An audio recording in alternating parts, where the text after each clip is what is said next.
Chapter 11. Is it a deal, Antilles? Send them out. Wedge hit another button that froze the transmission. On the other end, Duel would only see a holographic representation of Rogue Squadron's crest. He turned towards the forges. Say the word and we'll make sure they're separated.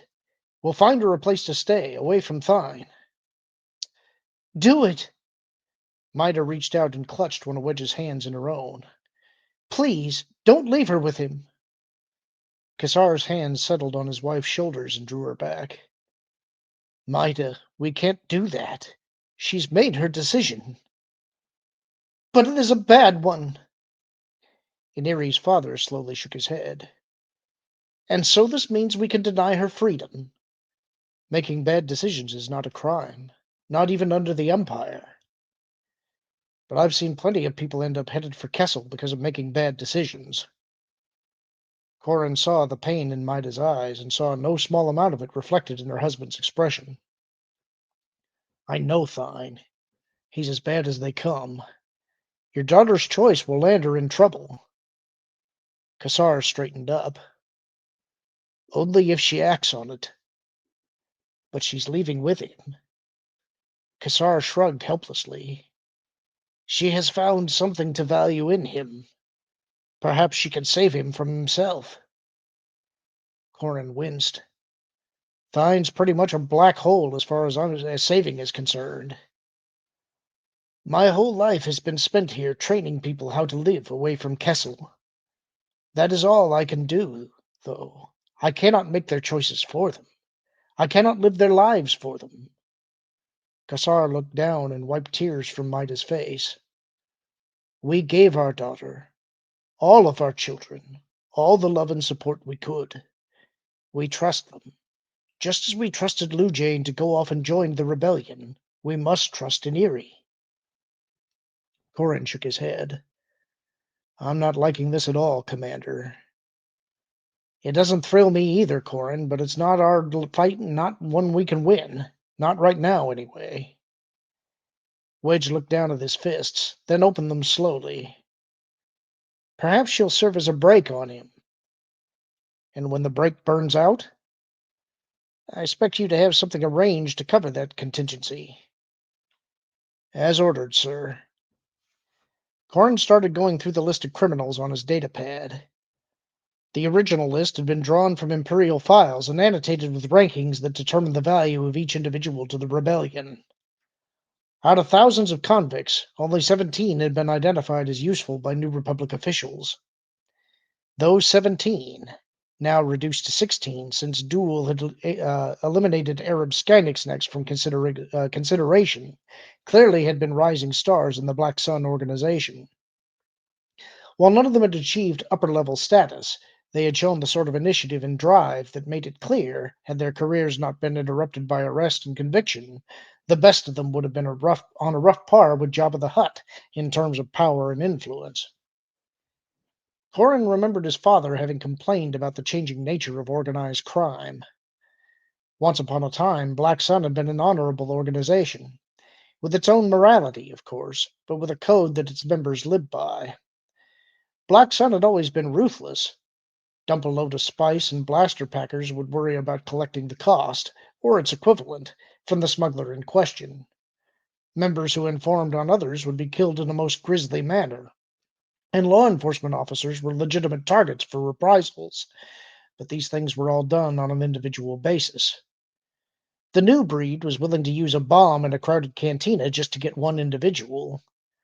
The idea of killing an informer and his family became standard. The spice that started to be sold was stronger than ever before, and the assassination of political figures who opposed the crime cartel became the rule, not the exception. Hal Horn had assumed the rebellion's success in defying the Empire had contributed to a general easing of moral standards that carried into Black Sun and allowed savages like Zekathine to thrive. 3 silhouettes appeared on the other side of the airlock's translucent inner seal. The soldier inside the tent opened the airlock and tugged Thine through first. The hobbles on the man's feet made him stumble, but Thine managed to recover his balance despite having his arms bound behind him. He shook off his breathing mask, then held his head up defiantly. I'm Zekathine. 5 years on Kessel hadn't done anything to Thine but make him a bit leaner, and, as the hateful glow in his eyes suggested, a whole lot more malevolent. It's as if the years here distilled him down to his core essence. Only a couple of centimeters taller than Corin, Thine had a wiry build that made him seem somehow even taller. Clean shaven and bald, he appeared to be congenitally hairless. His head and exposed flesh gleamed like polished leather. More remarkable than in its glow, Thine's flesh came in two shades of color. Most noticeable was the light blue, because it seemed to have been layered on over the whitish pink color, as if he had been splashed with midnight blue dye that never quite washed out. The biggest splotch cut right down along the bridge of his nose, then back under his cheekbone to his left ear, and on up to the midline of his skull again. It gave the impression that he had one massive black eye that was slowly fading. Aside from the color, his sharply pointed ears, and black, equally sharp serrated teeth, his eyes separated them from the realm of the wholly human. The orbs were red throughout, the color of arterial blood, except for where a slender diamond pupil bisected them.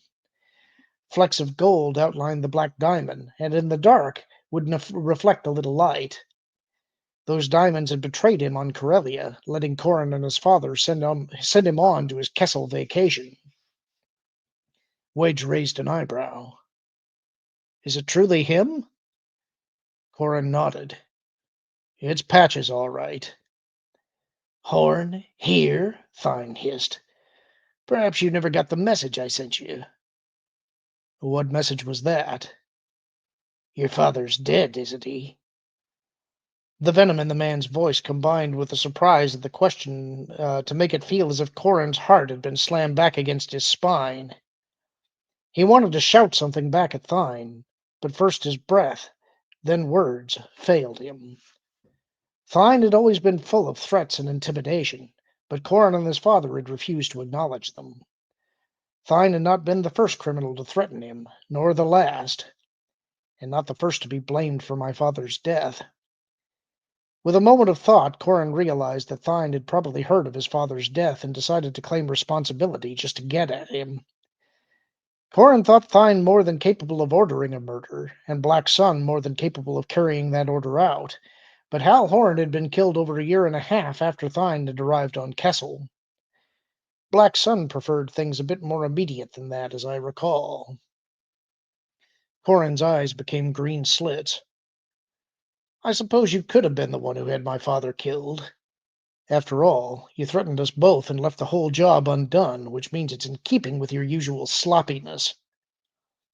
The riposte had no visible effect on Thine. He looked away from Corin, then watched Wedge for a moment. Are you the Jedi? No, I'm just the man who decides if you leave here or not.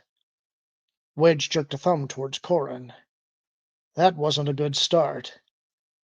Oh, forgive me. I've forgotten the rebels are all sweetness and light. That's what they tell us, you know. All the Poles who were sent here. Thine smiled carefully. Then again, you're here taking someone like me away from this place. Expediency wins over purity, it would appear. The commando at the airlock brought Iniri Forge through, and Corin saw the resemblance between her and Lujane the second she removed her breathing mask. They both had the same brown eyes and trim bodies. Iniri wore her brown hair longer than her sister had, and had dyed a forelock the same shade of blue as Thine's patches. She appeared shocked to see her parents, but her face closed up quickly as she turned away from them and rested her hands on Thine's left shoulder. Wedge studied the woman for a moment, then looked up at Thine.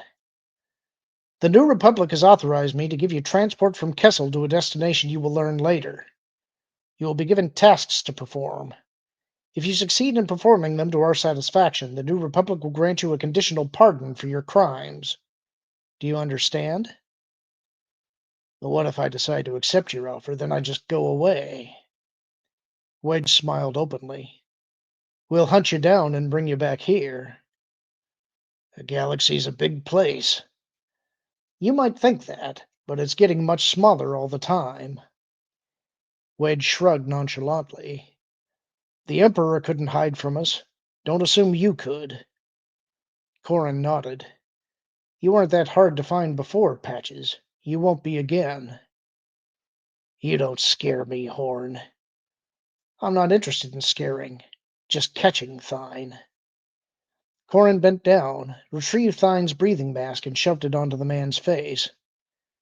No matter where you go, I'll find those double diamonds of yours, just like last time. Count on it. Wedge nodded to the guards.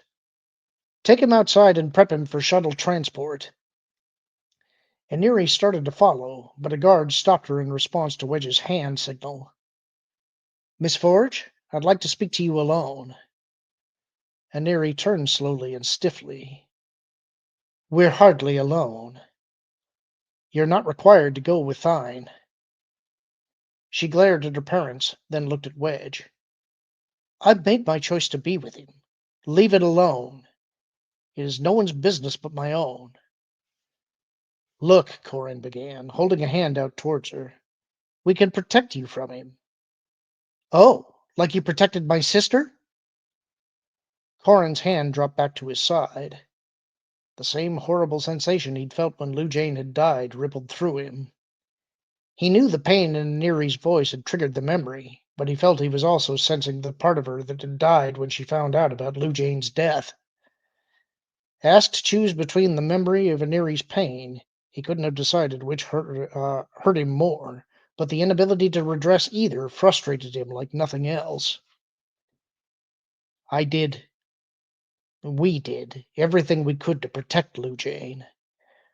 Corin tapped a hand against his chest. We didn't know her as long as you did, nor as well, but you know what your sister was like. You know how good she was at making people feel welcomed and at ease and valuable. She did that with us, too. He pointed at the airlock. It may not be my business what you do with Zekathine, but I'm certain your sister wouldn't have wanted you to go with him. Lou Jane's gone, but there's no reason for the people who loved her and respected her to let you get into trouble. Thine is everything your sister was not. You don't know him. And maybe you don't either. Corin held his hand out to her again. You don't have to do this. I do. She folded her arms resolutely. I am. Wedge shook his head. You'll have time to reconsider, up to and including your final drop-off. Is that all? Wedge frowned. You might want to say goodbye to your parents. Why? They didn't keep Lou Jane safe. It didn't get her killed, either. Wedge's reply seemed to soften Aniri for a moment. Her gaze flicked towards her parents, and for a heartbeat, Corin thought she was going to come to her senses. Then her eyes hardened, and she fitted the breathing mask back over her face. Without a word, she turned on her heel and stepped into the airlock. Wedge turned and looked wordlessly at her parents. Kassar hugged his wife. You tried, Commander. That's all we could ask. The rest of the exchanges went fairly smoothly. Wedge resorted to threats a couple of times when Duel balked at giving him the people he wanted, but by the end of things they had managed to pull 150 political prisoners from Kessel in exchange for picking up 16 of the most hardened and despicable criminals the galaxy had ever known. And by the end of the process, Corin had found someone they could use to keep Thine in check. Wedge suggested a deal to Duel, but the pretentious Rybit dismissed it as one where he got nothing. Wedge had suggested he consider it goodwill, and after a flyover by the airborne portion of Rogue Squadron, Morith Duel decided it was in his best interest to play along. This is the last time I deal with your rebellion. Kessel stands alone from now on. Wedge smiled at Duel's image. We won't come back, unless we're returning some of your friends to you. He disconnected the transmission before Duel's howl rose to painful levels. 10 minutes later, 2 commandos escorted the last prisoner into the tent. The human was old, though not frail. The holograms Corin had seen of him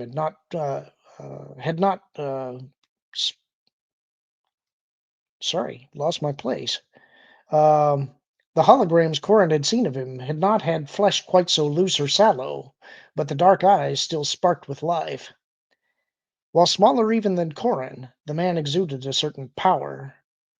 A full shock of white hair crowned him and granted him some of the dignity his dirty jumpsuit stole. Even Wedge seemed impressed. Ma fleury voris, I'm Commander Wedge Antilles. Voros smiled graciously. Charmed. Do I detect a trace of Corellia in your basic? You do? A loyal son come home to free me from this prison? Perhaps. Corin had never met Moff before, but his grandfather had told stories of the man.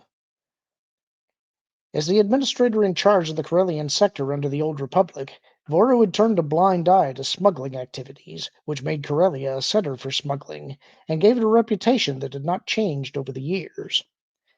When Senator Palpatine declared himself the Emperor, he found Voru to be a rival of sorts. Prince Shizor betrayed Voru to the Emperor, but the Emperor did not slay him. It was thought that Voru had ransomed his life by combing his data files about others in the Imperial Senate and throughout the Empire to be doled out to the Emperor bit by bit. Though it had been decades since Corellia operated as an open sector under Voru, many criminals thought of Voru's Corellia as a shining utopia of unparalleled prosperity. Voru had become a legend in the Imperial underworld, and at Corsac there always were new rumors about an attempt by someone to raid Kessel and free Voru. The ex-Imperial Moff shrugged as much as his bonds would allow. What do you want me to do for you? Do you know Zekathine? Voru sighed. I do. Aggressive and intelligent, though aggression is his default setting. Surprise him and he strikes out. Unpredictable beyond that. We're going to use him against the Empire, but we do not want him to become excessive and hurt others. The old man smiled slowly. Using strategic weapons to gain a tactical advantage is a sign of desperation. These are desperate times. Wedge nodded towards Corin. Lieutenant Horn thinks you can control Thine. Control him, no. Voru closed his eyes for a moment. Control those he needs to be able to go too far. Yes, I can do that for you. Will you? Gladly. Voru's confident smile carried on up into his reopened eyes. It will be dangerous, but seeing Imperial Center again will be worth the risk. Corin blinked and looked at a stunned Wedge. How did they know he was going to Coruscant? The old man read the surprise on their faces, then laughed. Don't be astonished I was able to figure out where I would be used. Rejoice in that fact. Were that simple a deduction beyond me, I would have no chance of fulfilling the mission you have given me. And that's the end of the chapter. Hope you enjoyed it. Talk to you soon.